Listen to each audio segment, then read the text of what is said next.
नमस्कार, मैं आश्रुति वोरा। आपका बहुत बहुत स्वागत है हमारे इस खास प्रोग्राम में। शुरुआत करते हैं तमाम बड़ी खबरों के साथ। मुख्यमंत्री नायब सिंह सैनी की अध्यक्षता में हरियाणा में प्री बजट बैठक हुई है। इस बैठक का उद्देश्य वित्त वर्ष 2026-27 का समावेशी और संतुलित बजट तैयार करना रहा। इस प्रक्रिया में सभी पक्षकारों से मंत्रणा भी की गई। कृषि, उद्योग, आधारभूत संरचना, परिवहन और आम नागरिकों के स्वास्थ्य जैसे महत्वपूर्ण विषयों पर चर्चा हुई। सीएम सैनी ने कहा है कि हरियाणा के अंतिम नागरिक को ध्यान में रखकर प्रभावी बजट बनाने का प्रयास यहां पर किया जाएगा। पिछले वर्षों की तरह इस बार भी प्री बजट कंसल्टेशन के माध्यम से संतुलित निर्णय लिया जाना है।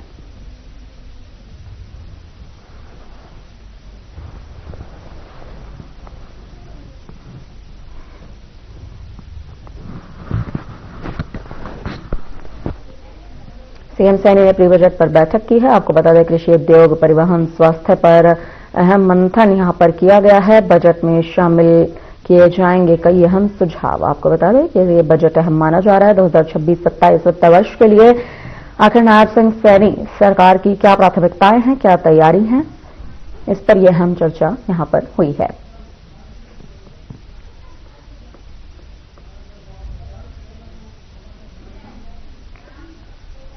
मुख्यमंत्री नायब सिंह सैनी ने कहा है कि अगर किसी भी थाना क्षेत्र में अपराध बढ़ता है तो उसकी जिम्मेदारी संबंधित थाने की ही होगी। उन्होंने ये भी स्पष्ट किया है कि ऐसे मामलों में एसएचओ पर कार्रवाई हो सकती है और जिलों के एसपी या सीपी को इसकी निगरानी जरूर करनी होगी।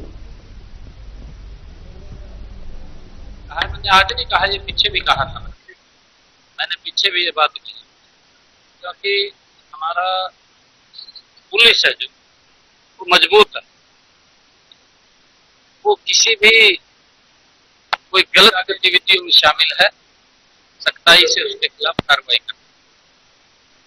और कहीं ऐसा लगता है, क्योंकि हम देखते हैं कि यहाँ पर ज्यादा क्राइम हो रहा है, क्यों हो रहा है, उस बारे में जरूर वहाँ के संबंधित हमारे जो एसपी होते हैं, हमारे जो थानों के इंचार्ज हैं, उन सबको ऊपर समय समय के ऊपर बैठ करके गंभीरता से मंथन विचार करना चाहिए।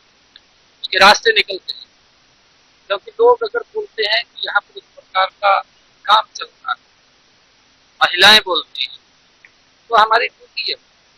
बड़ा बयान हो रहा है, घोषण कर दिया जाएगा, लगता है देखिए ये अगर कोई क्राइम है या कोई नशे का कारोबार कर रहा है, उसके अंदर ज्यादा फैल रहा है, तो कहीं ना कहीं अब हमारी ड्यूटी है उसको कम करना।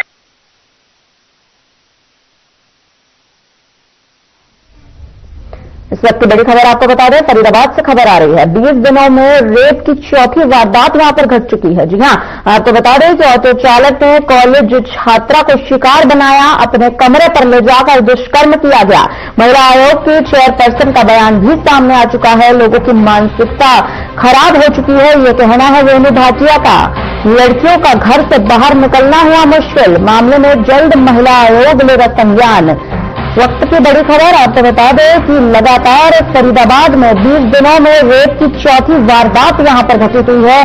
कमरे पर ले जाकर दुष्कर्म किया गया है। ऑटो चालक ने कॉलेज छात्रा को अपना शिकार बनाया। लड़कियों का घर से बाहर निकलना मुश्किल होता जा रहा है। मामले में जल्द महिला आयोग संज्ञान जरूर लेगा।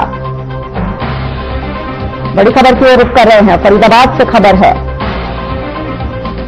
ऑटो चालक ने कॉलेज छात्रा को शिकार बनाया, कमरे पर ले जाकर उसका रेप किया। फरीदाबाद से ये खबर है। पिछले 20 दिनों में ये रेप की चौथी वारदात हम आपको बता रहे हैं।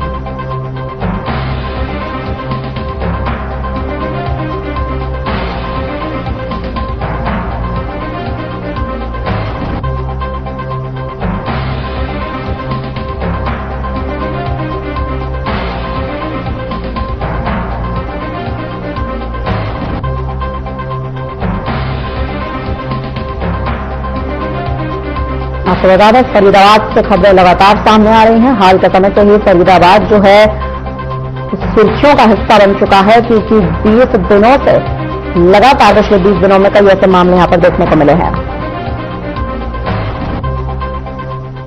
बढ़ते हैं खबरों में आगे। फरीदाबाद के वल्लभगढ़ में पूर्व केंद्रीय मंत्री और कांग्रेसी नेता वीरेंद्र सिंह ने राजा नाहर सिंह के बलिदान दिवस पर आयोजित कार्यक्रम में शिरकत की है और उनकी प्रतिमा पर फूल भी अर्पित किए। इस दौरान उन्होंने कहा कि राजा नाहर सिंह का 1897 की क्रांति में अहम योगदान था, लेकिन इतिहास में उन्हें उचित स्थान नहीं मिला। वीरेंद्र सिंह ने यह भी बताया है कि दिल्ली के 200 किलोमीटर के इलाके के लोगों ने हमेशा स्वतंत्रता संग्राम में सबसे अधिक योगदान दिया है और राजा नाहर सिंह का बलिदान आने वाली पीढ़ियों के लिए प्रेरणा का स्रोत रहेगा।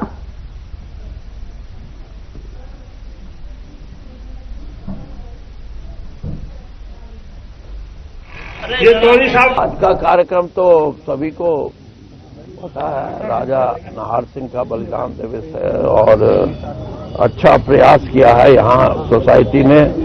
जो प्रतिभाशाली पढ़ने वाले बच्चे हैं उनको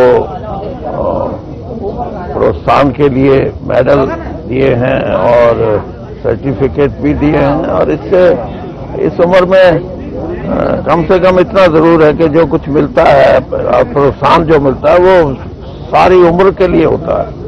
तो बलिदानी, वैसे तो मैं ये कहूं कि हरियाणा की भूमि, हरियाणा की भी नहीं, दिल्ली के 200 किलोमीटर का रेडियस जो है, यहाँ आजादी की लड़ाई पिछले 400 साल से थी और सतनामियां जो एक आंदोलन हुआ था।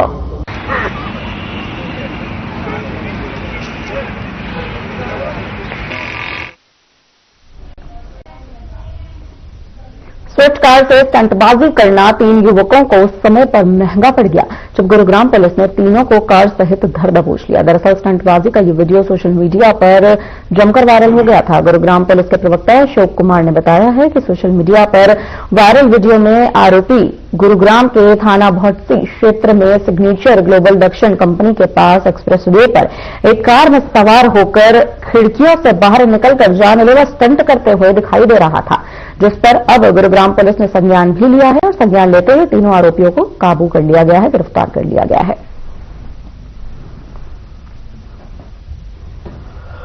स्टंटबाजी करने के जुर्म में 3 आरोपियों को गिरफ्तार किया गया। सोशल मीडिया पर वीडियो भी जो है वो वायरल लगातार हो रहा है। स्टंटबाजी में प्रयोग हुई कार जो है वो बरामद कर ली गई है।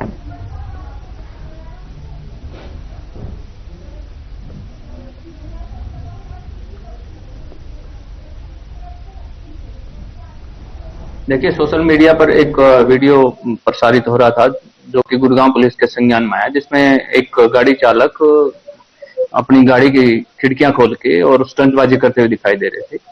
ये मामला जो है थाना बोनसी के क्षेत्राधिकार का होने के बाद में संबंधित धाराओं के अकॉर्डिंग इसमें अभियोग अंकित किया गया और आज उसमें जो स्टंटबाजी करते हुए जिन्होंने अपनी जान और दूसरों की जान को जोखिम में डालकर ये कार्य किया है, उसमें 3 एक्यूज अरेस्ट किए गए हैं, जिनकी पहचान जो कि विवेक कुमार जो कि उत्तर प्रदेश का रहने वाला है और मोहम्मद सनम जो कि बिहार का रहने वाला है और दुर्गेश जो कि उत्तर प्रदेश का रहने वाला है, उसके रूप में हुई है। स्कूल की टॉपर, हम स्कूल के रेस्टिगेट बालक।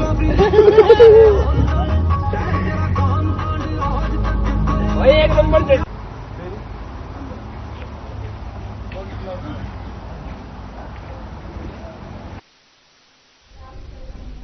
पिछले काफी समय से खैर तस्करी के बढ़ते मामलों को देखते हुए इन मामले पर अंकुश लगाने और खैर तस्करों की धरपकड़ के लिए यमुनानगर के प्रताप नगर पुलिस व वाइल्ड लाइफ वन विभाग की टीम ने गुरुवार को अचानक चिकन गांव में छापेमारी कर दी और सर्च अभियान भी चलाया गया। सर्च अभियान में पुलिस व वाइल्ड लाइफ के 50 से ज्यादा जवान व अधिकारी शामिल रहे। गांव में एक के बाद एक लगातार 10 घरों में सर्च अभियान चलाया गया, जिसमें एक घर में बड़ी मात्रा में प्रतिबंधित खैर की लकड़ी बरामद की गई है। आपको बता दें, बरामद लकड़ी की कीमत लाखों रुपए बताई जा रही है।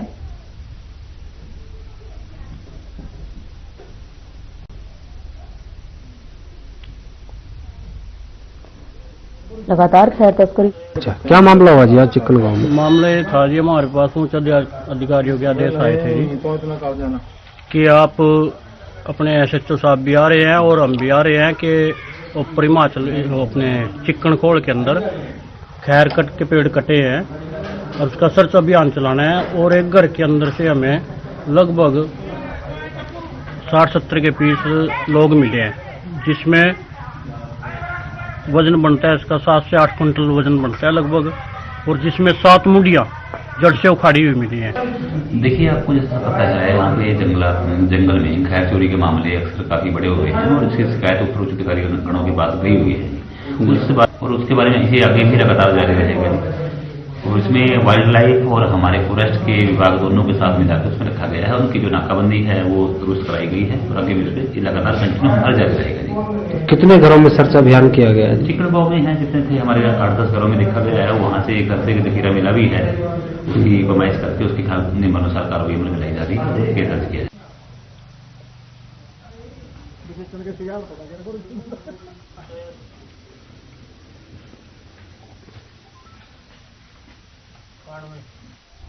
खबर सिरसा से सामने आ रही है। सिरसा में पाकिस्तानी गुब्बारा मिलने से हड़कंप मच चुका है। जानकारी के अनुसार रानिया के मुतवल्ला गांव के खेत में यह गुब्बारा प्राप्त हुआ। जब गुब्बारे को सरपंच ने देखा तो इसकी सूचना पुलिस को दी गई। सूचना के बाद पुलिस प्रशासन और एसपी भी मौके पर पहुंचे। गुब्बारे को अपने काबू में लिया गया। पुलिस का कहना है कि बॉर्डर एरिया होने की वजह से ऐसा हुआ है। इसे कब्जे में लेकर जांच शुरू कर दी गई है।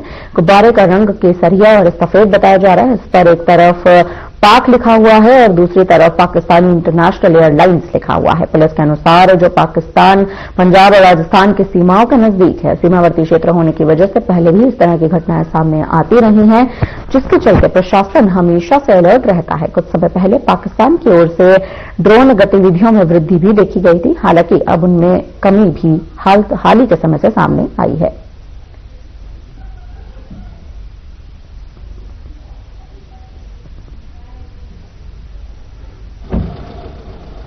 देखिए, यहाँ जो स्थानीय लोग हैं इन्होंने जीवन नगर चौकी में इंफॉर्मेशन दी थी कि एक गुब्बारा मिला है जिसपे पाकिस्तान इंटरनेशनल एयरलाइन लिखा हुआ है। तो उसी के संबंध में पुलिस और मैं भी यहाँ पे आया हूँ और इसको लेके हमने जो भी जांच एजेंसीज हैं, नेशनल सिक्योरिटी से संबंधित हैं, उनको हमने इंफॉर्मेशन दे दी है। और मैं आपके माध्यम से लोगों को यही बताना चाहता हूँ कि इससे कोई डरने की या पैनिक करने की जरूरत नहीं है। इस तरह का कोई भी उनको अगर संदेहजनक वस्तु अपने इलाके में मिलता है तो जैसे आज किया है उसी तरीके से वो पुलिस को अपना इंफॉर्मेशन दें और आगे की जो जांच है उसमें निकल के आएगा कि क्या था इसका पीछा, रीजन क्या था, क्यों आए थे यहाँ पे। सर, इससे पहले भी कई गुब्बारे मिले हैं, तो कहीं ना कहीं नहीं लगता कि जो बॉर्डर नजदीक है जिस कारण ये आ रहे हैं? ये नहीं है, बिल्कुल ये एक पॉसिबल रीजन हो सकता है। जैसे आपने बोला बॉर्डर नजदीक है तो क्योंकि ऊपर ये हवा में छोड़े जाते हैं और आजकल हवाएं भी तेज चल रही हैं जैसे आपको पता है, तो ये पॉसिबिलिटी है कि वहां से उड़ के इधर आ गया होगा।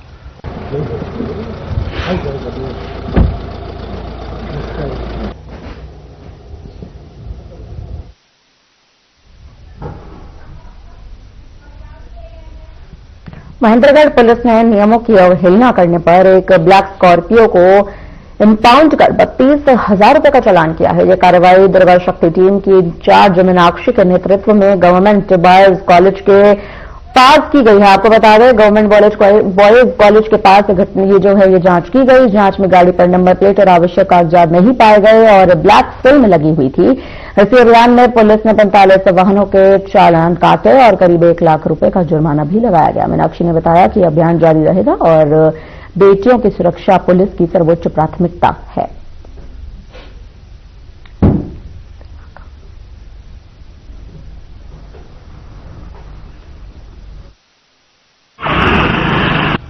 गवर्नमेंट बॉयज कॉलेज के पास, गर्ल्स कॉलेज के पास और प्रेम गली के पास पुलिस ने कार्रवाई की है और वहाँ पे हमने चालान किया। मैंने स्कॉर्पियो गाड़ी को पकड़ा, कितने रुपए का चालान किया गया, क्या खामियां थी उसमें? उसमें उसके नंबर प्लेट नहीं थी, ब्लैक स्कॉर्पियो थी, उसको हमने इम्पाउंड किया है, उसका चालान किया। कितने रुपए का चालान मैम उसका? 32,000 का चालान किया है हमने उसका। तो नंबर भी नहीं थे मैम उसके? नहीं, नंबर नहीं थे उसपे।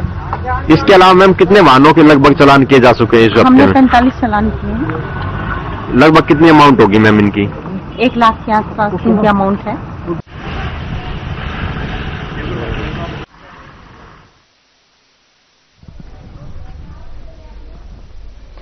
रतिया में शहर के सबसे व्यस्त टोहानी रोड भगत सिंह चौक वाले इलाके में दोपहर को 1 बजे भंडार की दुकान से चोरी का मामला सामने आया है। जानकारी के तहत अजय बीज भंडार में एक युवक ने दुकानदार के दुकान से बाहर जाते ही चुपके से दुकान में घुसकर गले से लगभग 5,500 रुपए निकाल लिए, मौके से फरार हो गया। तो वही पूरी घटना दुकान में लगे सीसीटीवी में कैद हो गई। दुकान संचालक अजय कुमार का कहना है कि वो दोपहर को खाना खाने के बाद पानी पीने के लिए सामने ही दुकान पर गया था और जैसे ही वो वापस आया तो देखा कि दुकान का गल्ला खुला पड़ा था।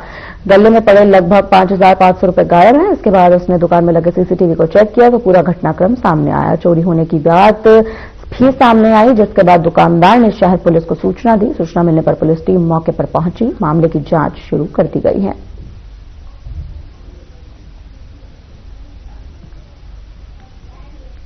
आपको बता दें कि बीज भंडार की दुकान में यह घटना हुई है। चोरी की घटना जो है वो सामने आई है। दुकान के गले से करीबन 5,500 रुपए जो हैं वो चुरा लिए गए। सीसीटीवी में पूरी घटना कैद हो चुकी है, पूरी वारदात कैद हो चुकी है। लगातार पुलिस अब इस मामले की जांच में जुट चुकी है।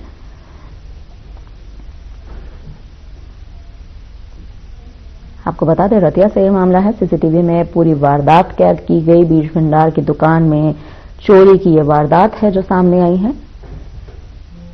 पूरी वारदात सीसीटीवी में कैद हुई है और पुलिस टीम अब मौके पर पहुंचकर निरीक्षण कर रही है। लगातार मामले का जायजा लिया जा रहा है। तहकीकात शुरू हो चुकी है।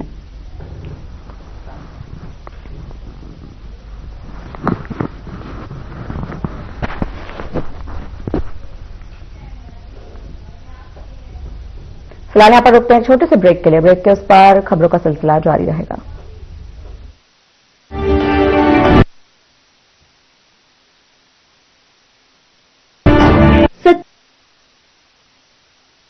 कुछ लोग खाते पीते तो बहुत बढ़िया हैं, पर फिर भी उनकी सेहत नहीं बनती। पिचके हुए गाल हैं, हड्डियां निकली हुई हैं, पैंटें ढीली हैं, कपड़े जचते नहीं, कोई पर्सनैलिटी नहीं। ऐसे लगता है इधर से खाए जा रहे हैं, उधर से निकले जा रहा है, क्योंकि उनका पाचन तंत्र खराब है। और जब तक के पाचन तंत्र दुरुस्त नहीं होगा, वो जितना मर्जी अच्छे से अच्छा खा ले, उनकी सेहत नहीं बन सकती।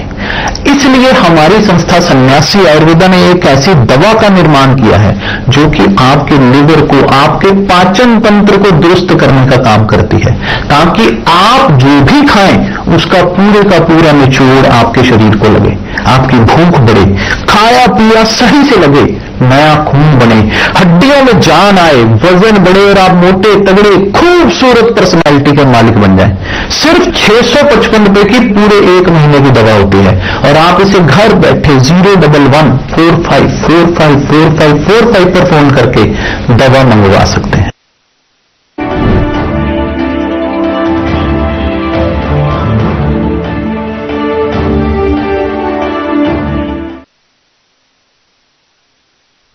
ब्रेक के बाद एक बार फिर से आपका स्वागत है। बढ़ते हैं खबरों में आगे। हिसार जिले के Arohi model senior secondary school Bhiwani Rohilla के विद्यार्थियों ने कौशल बिजनेस चैलेंज यानी कि KBC 2.0 राज्य स्तरीय प्रतियोगिता में 1 लाख रुपए का इनाम जीता है। कक्षा 11वीं और 12वीं के पल्लवी, नेहा, आनंद, प्रीतम और यश ने लड़कियों के लिए HEREASE नामक स्कूल और ऑफिस बैग का नवाचारी विचार पेश किया। आपको बता दें कि बैग में हीटिंग एलिमेंट और हर्बल मिक्स जो महिलाओं को खास दिनों में हीट थेरेपी सुविधा देता है। शिक्षा मंत्री महिपाल ढांडा और स्कूल प्रिंसिपल ने बच्चों की सराहना की। मंच युवाओं को रोजगार और स्वरोजगार के नए अवसर भी प्रदान करता है।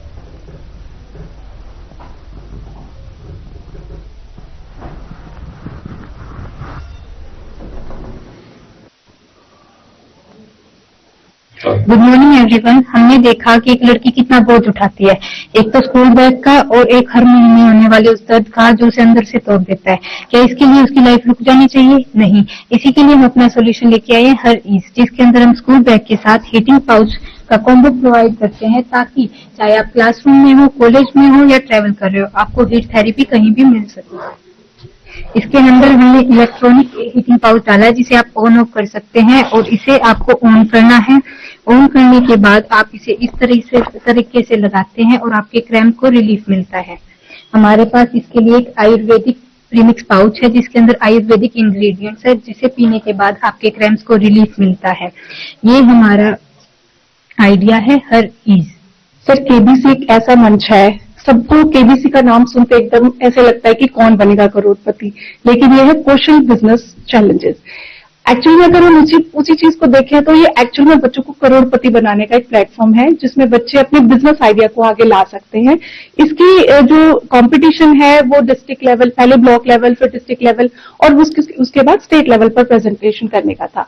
अब जो बेस्ट आइडियाज थे वो यहाँ से ब्लॉक लेवल पर टॉप 10 सिलेक्ट किए गए, उसमें भी हमारी जो टीम है वो फर्स्ट पोजीशन पे थी।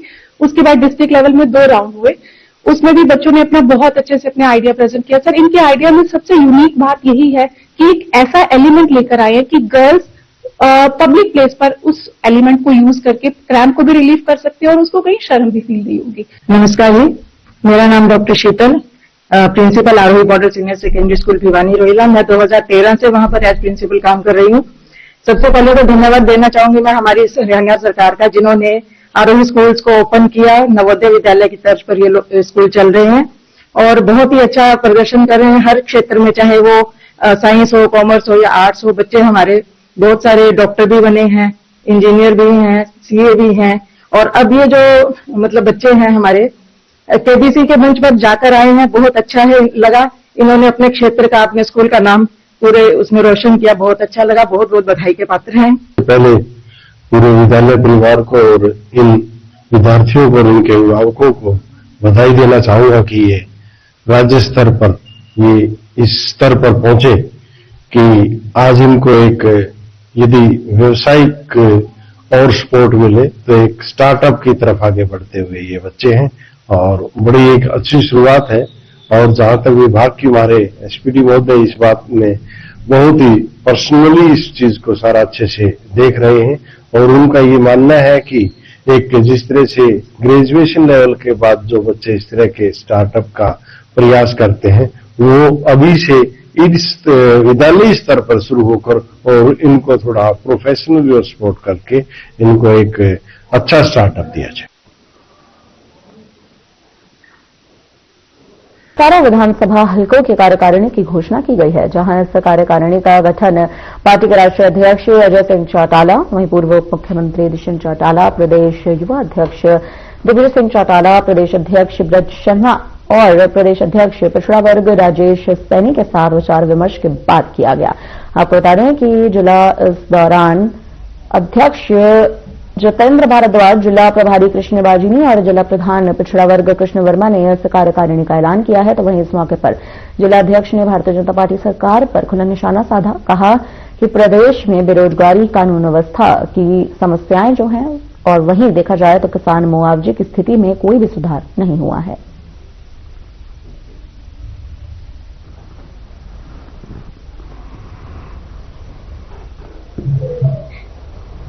हमारे जननायक जनता पार्टी के सुप्रीमो आदरणीय डॉक्टर अजय सिंह चौटाला जी के दिशा निर्देश पे, भाई दुष्यंत चौटाला जी के दिशा निर्देश पे, ब्रज शर्मा जी के दिशा निर्देश पे और हमारे युवा प्रदेश अध्यक्ष दिग्विजय सिंह चौटाला जी के दिशा निर्देश पे हमारे संगठन का विस्तार चल रहा है। हमने पूर्व में सभी विधानसभाओं की कार्यकारिणी घोषित करने का काम किया।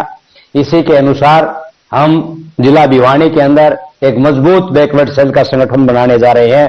हमारे बैकवर्ड सेल के संगठन के प्रदेश के प्रभारी आदरणीय धर्मपाल एक्सियन साहब से और हमारे प्रदेश के अध्यक्ष बैकवर्ड सेल के आदरणीय राजेश सैनी जी से विचार विमर्श करके हमारे जिला के अध्यक्ष आदरणीय भाई कृष्ण सुंदरपुर जी ने भिवानी जिले के चारों हलकों में जाकर के प्रत्येक हलके के अंदर कार्यकर्ताओं से विचार विमर्श किया और हमारे आदरणीय सुप्रीमो डॉक्टर अजय सिंह चौटाला जी ने, आदरणीय हमारे जिला के प्रभारी कृष्ण बजीना जी और मेरी ड्यूटी लगाई कि प्रत्येक सेल के हलका अध्यक्ष